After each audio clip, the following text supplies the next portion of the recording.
But it's more of a good laugh than anything else. Like, just, that's the biggest motivation for doing it. Just bring all my mates along and have the right good time. I always try to have fun, whatever I do. Basically, any sort of bout records when people hassle me for them. I don't sort of force my music onto people. I couldn't really do it. I've never released a record that I don't like, which is something I'm sort of quite proud of, because it's quite easy to release things or like things 5 years and, you know, before, and then like later realise it's a pile of shit. You don't I haven't done that yet. No? I mean, I'm sure I will do one day, but not yet. It's like, it's my favourite music, basically. If there's no emotion in it, it's rubbish. Well, it just becomes like a technical exercise. Just try and make things as personal as possible. personal in what way? Well, just, I mean, things like, I don't make music that doesn't do something to me in some shape or form.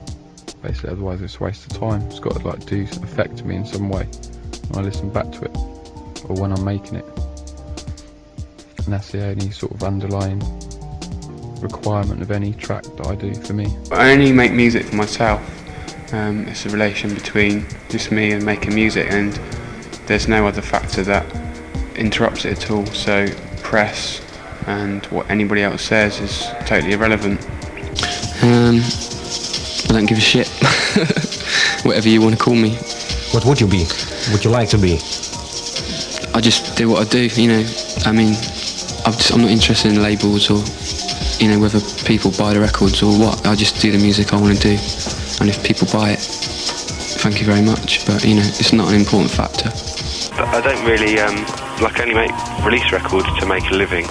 It's not any sort of statement of these are all the amazing tracks I've just been doing or anything like that. And I just release things which I see people buying, basically. You know, and that's it. And that's why I don't probably put out the best tracks, because the best tracks are probably tracks which I don't reckon the public are ready for yet. So I like to play music that people don't expect to hear, really, only because that's what I like to hear when I go to a club.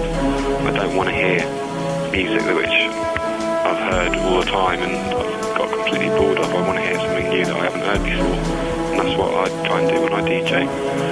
I haven't really tried to sort of change the way I've thought about presenting myself or anything. I've always just followed my nose, basically.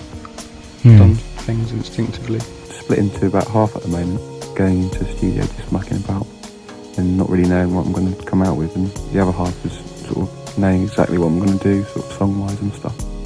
But it's just out of boredom, really, which is the best way to do music, I think, when you've got nothing else to do. Oh yeah, it doesn't do anything with creativity for me, drugs. It's just a bit of escape, having a laugh. Yeah, I like to be totally straight when I'm making music, so I can think what I'm doing. I just like to make music. I don't like to really sort of talk about it much, you know, because like all my friends listen to electronic music, but we don't really sit around and talk about it, you know, we just listen to it. Electronic music's more abstract.